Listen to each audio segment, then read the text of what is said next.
या देवी सर्वभूतेषु मां कूष्माण्डारूपेण संस्थिता नमस्तस्यै नमस्तस्यै नमस्तस्यै नमो नमः। ओम दुंग दुर्गाय नमः। 12 अप्रैल 2024 शुक्रवार के दिन चैत्र मास के शुक्ल पक्ष की चतुर्थी तिथि है और नवरात्रि के चौथे दिन मां भगवती दुर्गा के चौथे स्वरूप मां कूष्मांडा की आराधना की जाती है। दोस्तों, आज की वीडियो में आप सुनेंगे दुर्गा सप्तशती का 5वां, 6वां, 7वां और 8वां अध्याय। नवरात्रि के चौथे दिन 4 अध्याय के पाठ किए जाते हैं। 5, 6, 7 और 8 ये चारों अध्याय एक साथ किए जाते हैं। तो आज आप इन सभी अध्यायों का श्रवण करेंगे। तो सबसे पहले 5वें अध्याय का श्रवण करते हैं और दुर्गा सप्तशती के 5वें अध्याय में देवताओं द्वारा देवी की स्तुति और चंड मुंड के मुख से अंबिका के रूप की प्रशंसा सुनकर शुंभ का उनके पास दूत भेजना और दूत का निराश लौटने का वर्णन किया गया है। तो पाठ सुनने से पहले मां भगवती दुर्गा का अपने मन में ध्यान कीजिए। ओम नमः चंडिकाय इस मंत्र का उच्चारण कीजिए और पूरे भक्तिभाव से इस कथा का श्रवण करते हैं। ऋषि कहते हैं, पूर्व काल में शुंभ और निशुंभ नामक असुरों ने अपने बल के घमंड में आकर सचिपति इंद्र के हाथों से तीनों लोकों का राज्य और यज्ञ भाग छीन लिए। वे ही दोनों सूर्य, चंद्रमा, कुबेर, यम और वरुण के अधिकार का भी उपयोग करने लगे। वायु और अग्नि का कार्य भी वे ही करने लगे। उन दोनों ने सब देवताओं को अपमानित, राज्य भ्रष्ट, पराजित तथा अधिकारहीन करके स्वर्ग से निकाल दिया। तब उन दोनों महान असुरों से तिरस्कृत देवताओं ने अपराजिता देवी का स्मरण किया और सोचा, जगदम्बा ने हम लोगों को वर दिया था कि आपत्ति काल में स्मरण करने पर मैं तुम्हारी सब आपत्तियों का तत्काल नाश कर दूंगी। यह विचार कर देवता गिरिराज हिमालय पर गए और वहां भगवती विष्णु माया की स्तुति करने लगे। देवता बोले, देवी को नमस्कार है, महादेवी शिवा को सर्वदा नमस्कार है, प्रकृति एवं भद्रा को प्रणाम है। हम लोग नियम पूर्वक जगदम्बा को नमस्कार करते हैं। रौद्रा को नमस्कार है, नित्या, गौरी एवं धात्री को बारंबार नमस्कार है।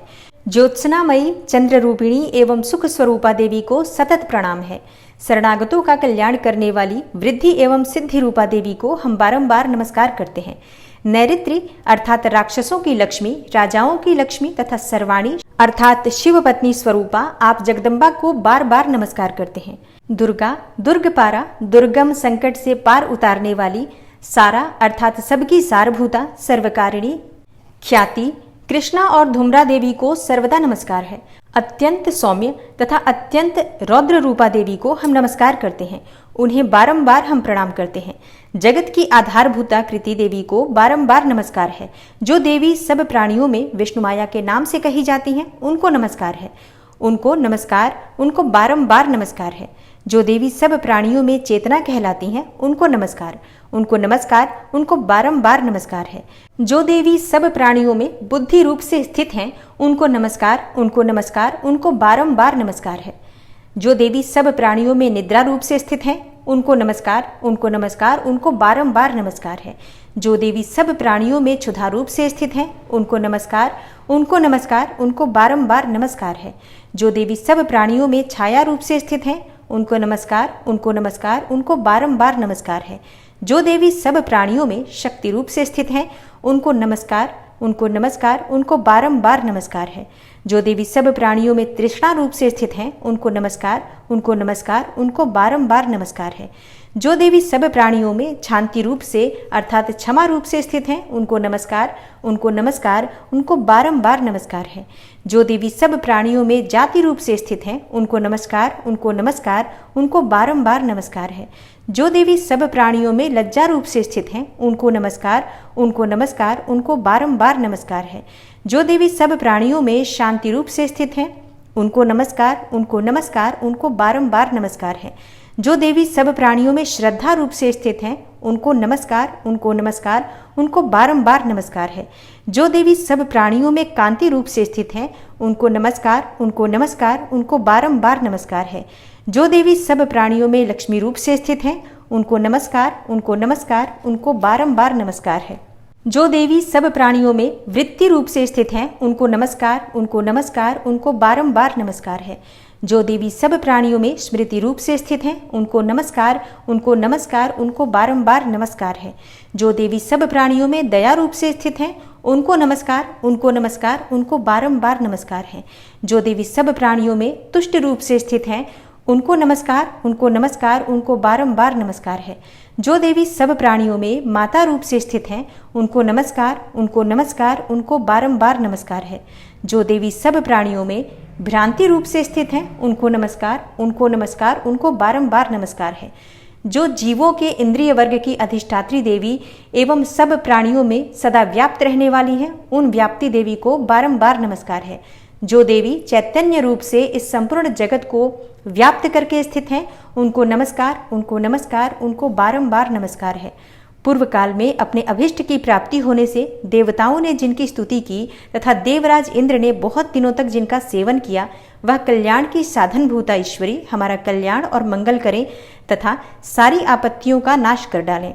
उद्दंड दैत्यों से सताए हुए हम सभी देवता जिन परमेश्वरी को इस समय नमस्कार करते हैं तथा जो भक्ति से विनम्र पुरुषों द्वारा स्मरण की जाने पर तत्काल ही संपूर्ण विपत्तियों का नाश कर देती हैं, वे जगदम्बा हमारा संकट दूर करें। तब ऋषि कहते हैं, हे राजन, इस प्रकार जब देवता स्तुति कर रहे थे, उस समय पार्वती देवी गंगा जी के जल में स्नान करने के लिए वहां आईं। उन सुंदर भौहों वाली भगवती ने देवताओं से पूछा, आप लोग यहाँ किसकी स्तुति करते हैं? तब उन्हीं के शरीर कोश से प्रकट हुई शिवा देवी बोली, शुंभ दैत्य से तिरस्कृत और युद्ध में निशुंभ से पराजित हो यहाँ एकत्रित हुए ये समस्त देवता यह मेरी ही स्तुति कर रहे हैं। पार्वती जी के शरीर कोश से अंबिका का प्रादुर्भाव हुआ था, इसलिए वे समस्त लोकों में कौशिकी कही जाती हैं। कौशिकी के प्रकट होने के बाद पार्वती देवी जी का शरीर काले रंग का हो गया, अतः वे हिमालय पर रहने वाली कालिका देवी के नाम से विख्यात हुई। तदनंतर शुंभ निशुंभ के भृत्य चंड मुंड वहां आए और उन्होंने परम मनोहर रूप धारण करने वाली अंबिका देवी को देखा। फिर वे शुंभ के पास जाकर बोले, महाराज, एक अत्यंत मनोहर स्त्री है जो अपनी दिव्य कांति से हिमालय को प्रकाशित कर रही है। वैसा उत्तम रूप कहीं किसी ने भी नहीं देखा होगा। असुरेश्वर, पता लगाइए वह देवी कौन है और उसे ले लीजिए। स्त्रियों में तो वह रत्न है, उसका प्रत्येक अंग बहुत ही सुंदर है तथा वह अपने श्री अंगों की प्रभा से संपूर्ण दिशाओं में प्रकाश फैला रही है। दैत्यराज, अभी वह हिमालय पर ही मौजूद है, आप उसे देख सकते हैं। हे प्रभो, तीनों लोकों में मणि, हाथी और घोड़े आदि जितने भी रत्न हैं, वे सब इस समय आपके घर में शोभा पाते हैं। हाथियों में रत्नभूत ऐरावत, यह पारिजात का वृक्ष और यह उच्चैः श्रवा घोड़ा, यह सब आपने इंद्र से ले लिया है। हंसों से जुता हुआ यह विमान भी आपके आंगन में ही शोभा पाता है। यह रत्नभूत अद्भुत विमान जो पहले ब्रह्मा जी के पास था, अब आपके यहाँ लाया गया है। यह महापद्म नामक निधि आप कुबेर से छीन लाए हैं और समुद्र ने भी आपको किंजलकिनी नामक माला भेंट की है जो केसरों से सुशोभित है और जिसके कमल कभी कुम्हलाते नहीं हैं। सुवर्ण की वर्षा करने वाला वरुण का छत्र भी आपके घर में ही शोभा पाता है तथा यह श्रेष्ठ रथ जो पहले प्रजापति के अधिकार में था, अब आपके पास मौजूद है। हे दैत्येश्वर, मृत्यु की उत्क्रांतिदा नाम वाली शक्ति भी आपने छीन ली है तथा वरुण का पाश और समुद्र में होने वाले सब प्रकार के रत्न आपके भाई निशुंभ के अधिकार में है और अग्नि ने भी स्वतः शुद्ध किए हुए 2 वस्त्र आपकी सेवा में अर्पित किए हैं। दैत्यराज, इस प्रकार सभी रत्न आपने एकत्र कर लिए हैं, फिर जो यह स्त्रियों में रत्न रूप कल्याणमयी देवी है, इसे आप क्यों नहीं अपने अधिकार में कर लेते? ऋषि कहते हैं, चंडमुंड का यह वचन सुनकर शुंभ ने महादैत्य सुग्रीव को दूत बनाकर देवी के पास भेजा और कहा, तुम मेरी आज्ञा से उसके सामने ये बात कहना और ऐसा उपाय करना जिससे प्रसन्न होकर वह शीघ्र ही यहाँ आ जाए। तब वह दूत पर्वत के अत्यंत रमणीय प्रदेश में जहाँ देवी मौजूद थी गया और मधुर वाणी में कोमल वचन में बोला। दूत बोला, हे देवी, दैत्यराज शुंभ इस समय तीनों लोकों के परमेश्वर हैं।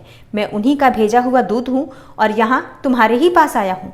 उनकी आज्ञा सदा सब देवता एक स्वर से मानते हैं, कोई उनका उल्लंघन नहीं कर सकता। वे संपूर्ण देवताओं को परास्त कर चुके हैं। उन्होंने तुम्हारे लिए जो संदेश दिया है उसे सुनो। संपूर्ण त्रिलोकी मेरे अधिकार में है, देवता भी मेरी आज्ञा के अधीन ही चलते हैं। संपूर्ण यज्ञों के भागों को मैं ही पृथक पृथक भोगता हूँ। तीनों लोकों में जितने भी श्रेष्ठ रत्न हैं, वे सब मेरे ही अधिकार में हैं। देवराज इंद्र का वाहन ऐरावत जो हाथियों में रत्न के समान है, मैंने छीन लिया है। क्षीर सागर का मंथन करने से जो अश्वरत्न उच्चैः श्रवा प्रकट हुआ था, उसे भी देवताओं ने मेरे पैरों पर पड़कर समर्पित किया है। हे सुंदरी, उनके सिवा और भी जितने रत्नभूत पदार्थ देवताओं, गंधर्वों और नागों के पास थे, वे सब मेरे पास ही आ गए हैं। हे देवी, हम लोग तुम्हें संसार की स्त्रियों में रत्न मानते हैं, अतः तुम हमारे पास आ जाओ, क्योंकि रत्नों का उपभोग करने वाले हम ही हैं। चंचल कटाक्षों वाली हे सुंदरी, तुम मेरी या मेरे भाई महापराक्रमी निशुंभ की सेवा में आ जाओ, क्योंकि तुम रत्न स्वरूपा हो। मेरा वरण करने से तुम्हें तुलना रहित महान ऐश्वर्य की प्राप्ति होगी। अपनी बुद्धि से यह विचार कर तुम मेरी पत्नी बन जाओ। ऋषि कहते हैं, दूत के यो कहने पर कल्याणमयी भगवती दुर्गा देवी, जो इस जगत को धारण करती हैं, मन ही मन गंभीर भाव से मुस्कुराई और इस प्रकार बोली। देवी ने कहा, हे दूत, तुमने बिल्कुल सत्य कहा है, इसमें तनिक भी मिथ्या नहीं है। शुंभ तीनों लोकों का स्वामी है और निशुंभ भी उसी के समान पराक्रमी है, किंतु इस विषय में मैंने जो प्रतिज्ञा कर ली है उसे मिथ्या कैसे करूं? मैंने अपनी अल्प बुद्धि के कारण पहले से जो प्रतिज्ञा कर रखी है उसे सुनो। जो मुझे संग्राम में जीत लेगा, जो मेरे अभिमान को चूर्ण कर देगा तथा संसार में जो मेरे समान बलवान होगा, वही मेरा स्वामी होगा। इसलिए शुंभ तथा महादैत्य निशुंभ स्वयं ही यहाँ पधारे और मुझे जीतकर शीघ्र ही मेरा पाणी ग्रहण कर ले। इसमें विलंब की क्या आवश्यकता है? दूत बोला, हे देवी, तुम घमंड से भरी हो, मेरे सामने ऐसी बातें न करो। तीनों लोकों में कौन ऐसा पुरुष है जो शुंभ और निशुंभ के सामने खड़ा हो सके? हे देवी, अन्य दैत्यों के सामने भी सारे देवता युद्ध में नहीं ठहर सकते, फिर तुम अकेली स्त्री होकर कैसे ठहर सकती हो? जिन शुंभ आदि दैत्यों के सामने इंद्र आदि सब देवता भी युद्ध में खड़े नहीं हुए, उनके सामने तुम स्त्री होकर कैसे जाओगी?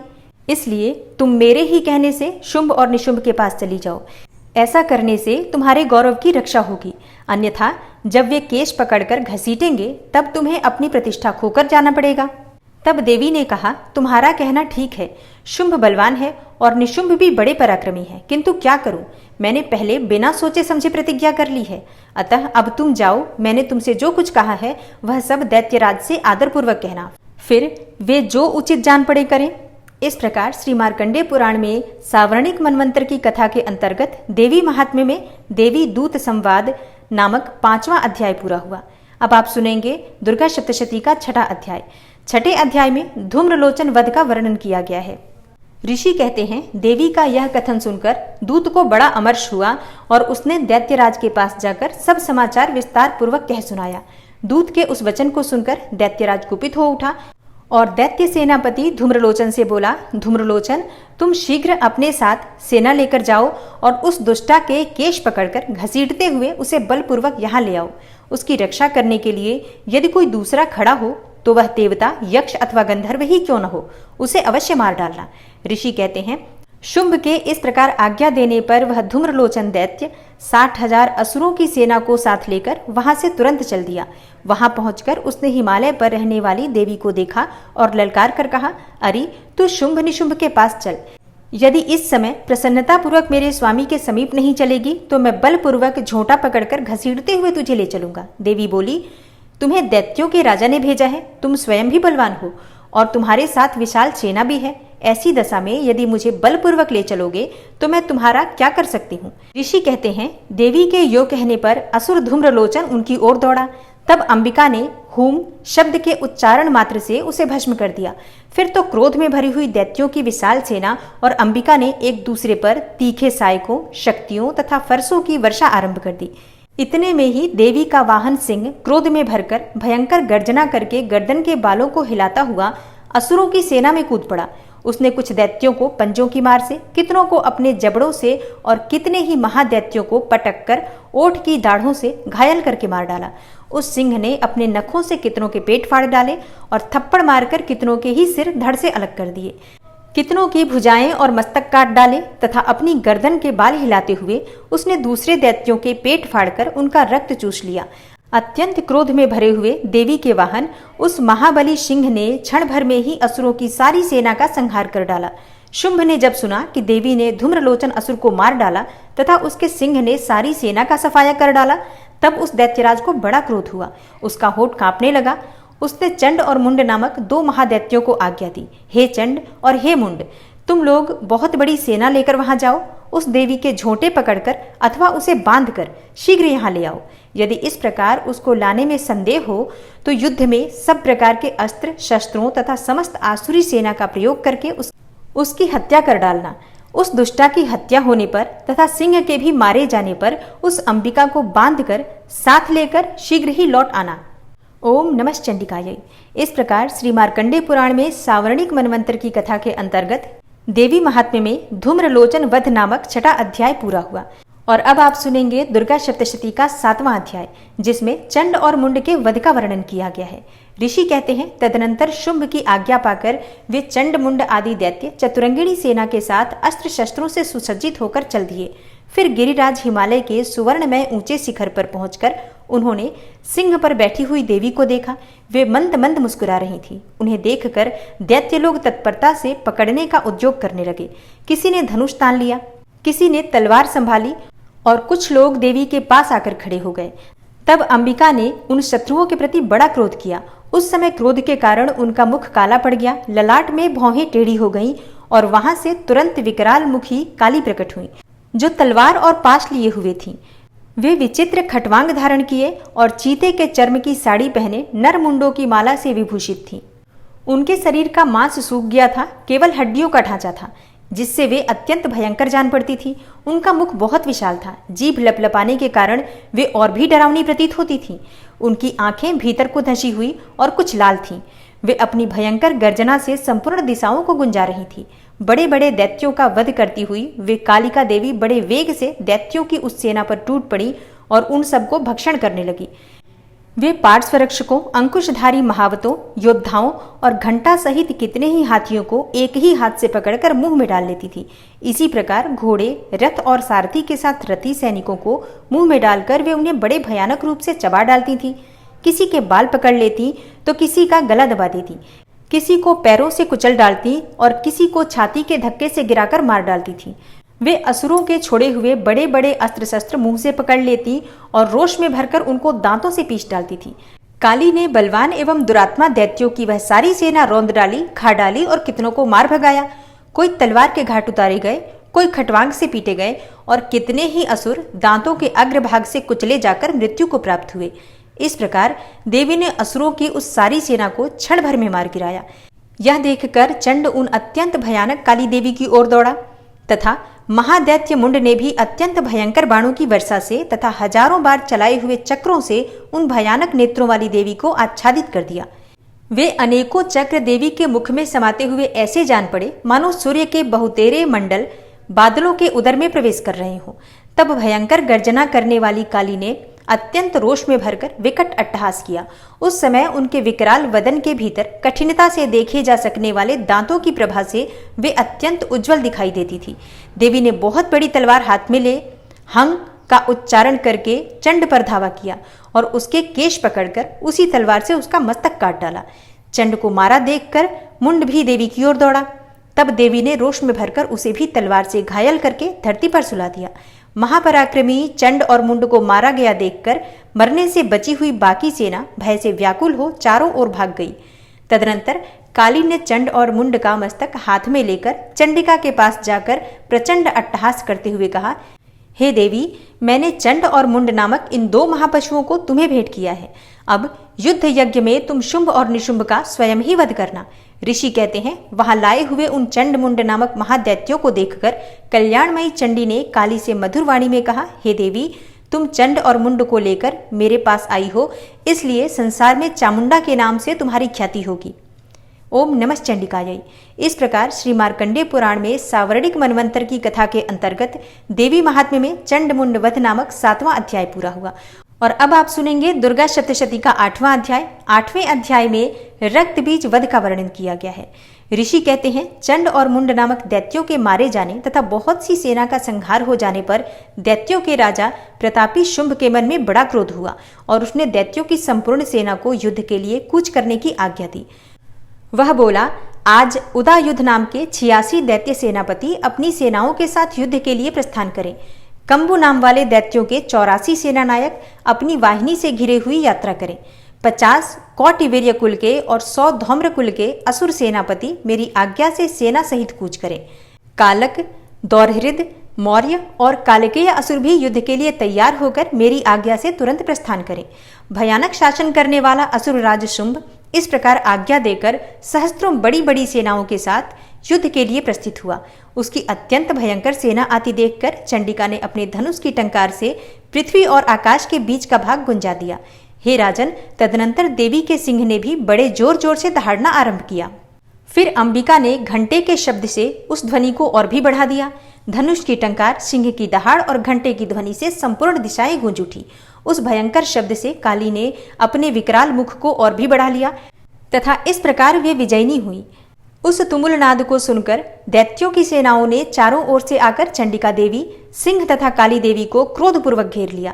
हे राजन, इसी बीच में असुरों के विनाश तथा देवताओं के अभ्युदय के लिए ब्रह्मा, शिव, कार्तिकेय, विष्णु तथा इंद्र आदि देवों की शक्तियां, जो अत्यंत पराक्रम और बल से संपन्न थी, उनके शरीर से निकलकर उन्हीं के रूप में चंडिका देवी के पास गईं।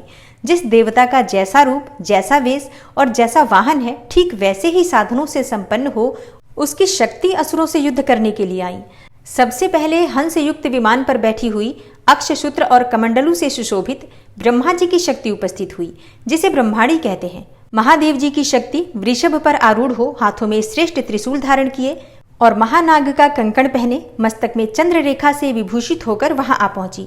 कार्तिकेय जी की शक्ति रूपा जगदम्बिका उन्हीं का रूप धारण किए श्रेष्ठ मयूर पर आरूढ़ हो, हाथों में शक्ति लिए दैत्यों से युद्ध करने के लिए आई।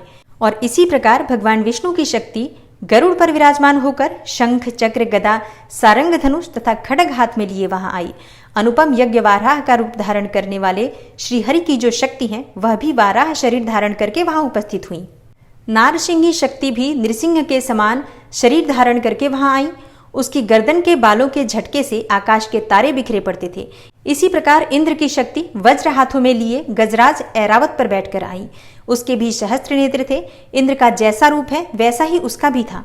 तदनंतर उन देव शक्तियों से घिरे हुए महादेव जी ने चंडिका से कहा, मेरी प्रसन्नता के लिए तुम शीघ्र ही इन असुरों का संहार करो। तब देवी के शरीर से अत्यंत भयानक और परम उग्र चंडिका शक्ति प्रकट हुई, जो सैकड़ों गिदड़ियों की भांति आवाज करने वाली थी। उस अपराजिता देवी ने धूमिल जटा वाले महादेव जी से कहा, हे भगवान, आप शुंभ निशुंभ के पास दूत बनकर जाइए और उन अत्यंत गर्वीले दानव शुंभ एवं निशुंभ दोनों से कहिए, और इसके साथ ही इनके अतिरिक्त भी जो दानव युद्ध के लिए वहां उपस्थित हो, उनको भी यह संदेश दीजिए, दैत्यों, यदि तुम जीवित रहना चाहते हो तो पाताल को लौट जाओ। इंद्र को त्रिलोकी का राज्य मिल जाए और देवता यज्ञ भाग का उपभोग करें, और यदि बल के घमंड में आकर तुम युद्ध की अभिलाषा रखते हो तो आओ, मेरी शिवाएं अर्थात योगिनियां तुम्हारे कच्चे मांस से तृप्त हों। चूंकि उस देवी ने भगवान शिव को दूत के कार्य में नियुक्त किया था, इसलिए वह शिवदूती के नाम से संसार में विख्यात हुई। वे महादैत्य भी भगवान शिव के मुंह से देवी के वचन सुनकर क्रोध में भर गए और जहां कात्यायनी विराजमान थी उस ओर बढ़े। तदनंतर वे दैत्य अमरस में भरकर पहले ही देवी के ऊपर बाण शक्ति और रिष्टि आदि अस्त्रों की रिष्टि करने लगे। तब देवी ने भी खेल खेल में ही धनुष की टंकार की और उससे छोड़े हुए बड़े बड़े बाणों द्वारा दैत्यों के चलाए हुए बाण, शूल, शक्ति और फरसों को काट डाला। फिर काली उनके आगे होकर शत्रुओं को शूल के प्रहार से विदीर्ण करने लगी और खटवांग से उनका कचूमर निकालती हुई रणभूमि में विचरने लगी। ब्रह्माणी भी जिस जिस ओर दौड़ती उसी ओर अपने कमंडलू का जल छिड़ककर शत्रुओं के ओज और पराक्रम को नष्ट कर देती थी। माहेश्वरी के त्रिशूल से तथा वैष्णवी के चक्र से और अत्यंत क्रोध में भरी हुई कुमार कार्तिकेय की शक्ति ने शक्ति से दैत्यों का संहार आरंभ किया। इंद्र शक्ति के वज्र प्रहार से विदीर्ण हो सैकड़ों दैत्य दानव रक्त की धार बहाते हुए पृथ्वी पर सो गए। वाराही शक्ति ने कितनों को अपनी थुथुन की मार से नष्ट किया, दाढ़ों के अग्रभाग से कितनों की छाती छेद डाली तथा कितने ही दैत्य उसके चक्र की चोट से विदीर्ण होकर गिर पड़े।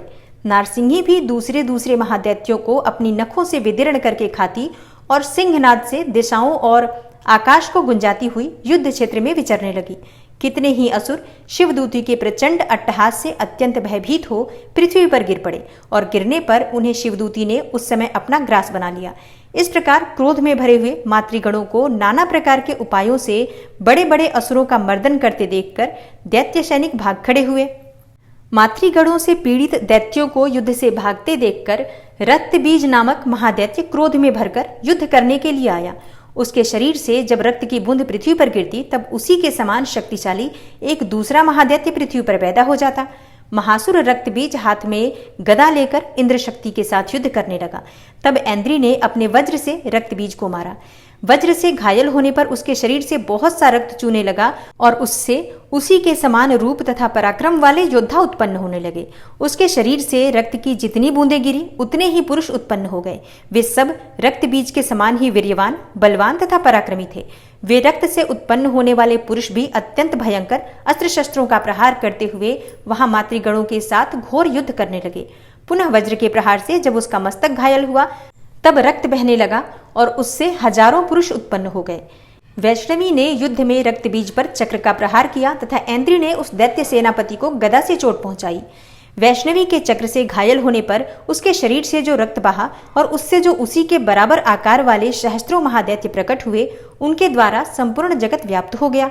कौमारी ने शक्ति से, वाराही ने खड्ग से और माहेश्वरी ने त्रिशूल से महादैत्य रक्त बीज को घायल किया। क्रोध में भरे हुए उस महादैत्य रक्त बीज ने भी गदा से सभी मातृशक्तियों पर पृथक पृथक प्रहार किया। शक्ति और शूल आदि से अनेक बार घायल होने पर भी जो उसके शरीर से रक्त की धारा पृथ्वी पर गिरी, उससे भी निश्चय ही सैकड़ों असुर उत्पन्न हुए। इस प्रकार उस महादैत्य के रक्त से प्रकट हुए असुरों द्वारा संपूर्ण जगत व्याप्त हो गया। इससे उन देवताओं को बड़ा भय हुआ। देवताओं को उदास देखकर चंडिका ने काली से शीघ्रतापूर्वक कहा, हे चामुंडे, तुम अपना मुख और भी फैलाओ तथा मेरे शस्त्रपात से गिरने वाले रक्त बिंदुओं और उनसे उत्पन्न होने वाले महादैत्यों को तुम अपने इस उतावले मुख से खा जाओ। इस प्रकार रक्त से उत्पन्न होने वाले महादैत्यों का भक्षण करती हुई तुम इस रण में विचरती रहो। ऐसा करने से उस दैत्य का सारा रक्त क्षीण हो जाने पर वह स्वयं भी नष्ट हो जाएगा। उन भयंकर दैत्यों को जब तुम खा जाओगी तब दूसरे नए दैत्य उत्पन्न नहीं हो सकेंगे। काली से यो कहकर चंडिका देवी ने शूल से रक्त बीज को मारा और काली ने अपने मुख में उसका रक्त ले लिया। तब उसने वहां चंडिका पर गदा से प्रहार किया, किंतु उस गदापात ने देवी को तनिक भी वेदना नहीं पहुंचाई। रक्त बीज के घायल शरीर से बहुत सा रक्त गिरा, किंतु ज्यों ही वह गिरा त्यों ही चामुंडा ने उसे अपने मुख में ले लिया।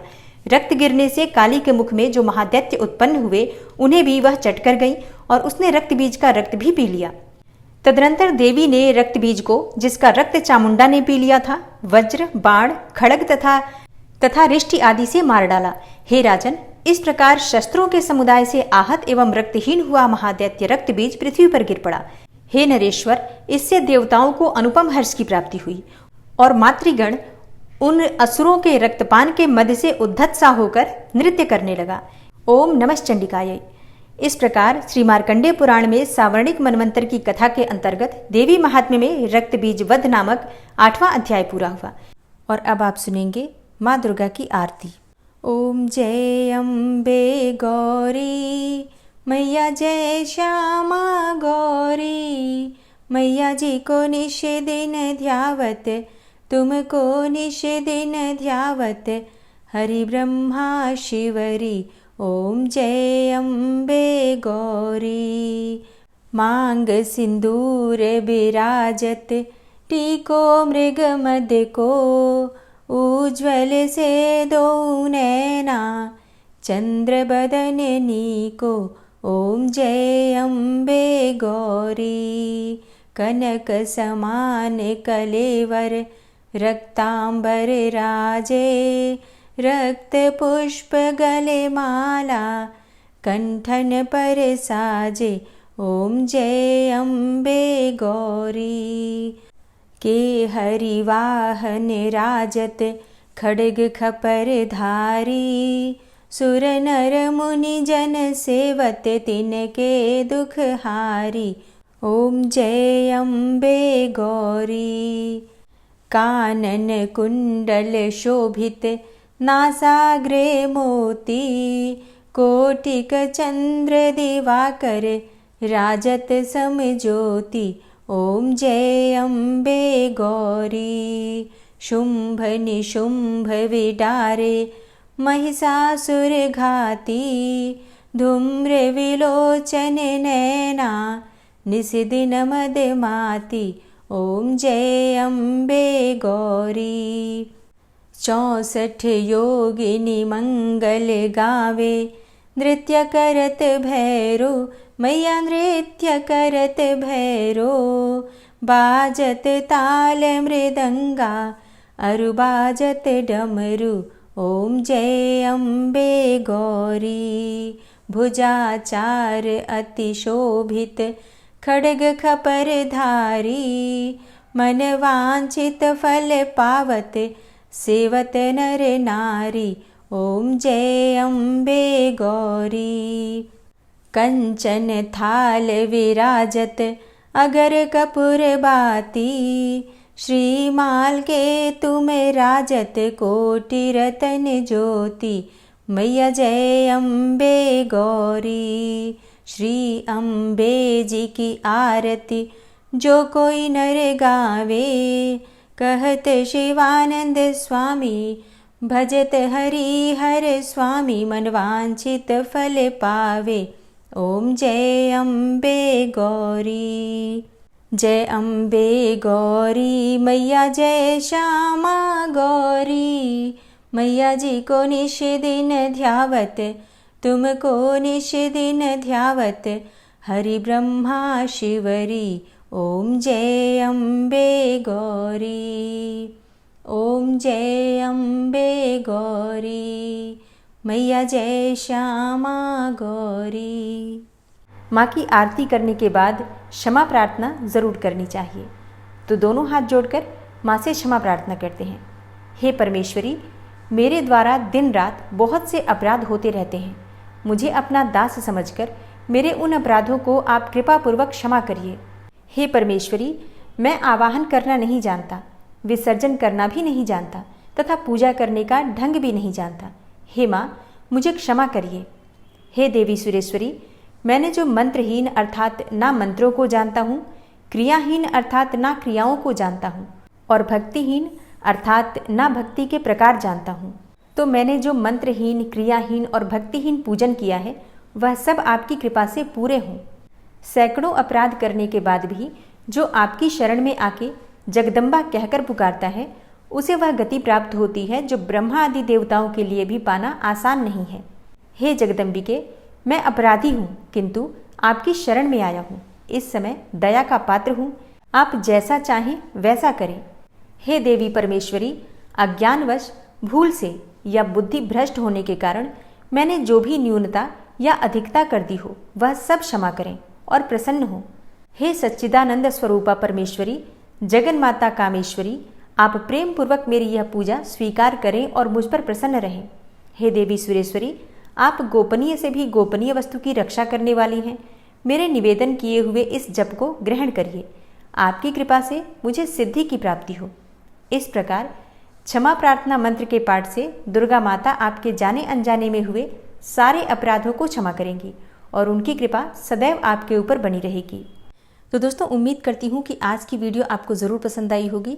वीडियो पसंद आई हो तो वीडियो को लाइक ज़रूर किया कीजिए और अगर संभव हो तो वीडियो को ज़्यादा से ज़्यादा शेयर कीजिए।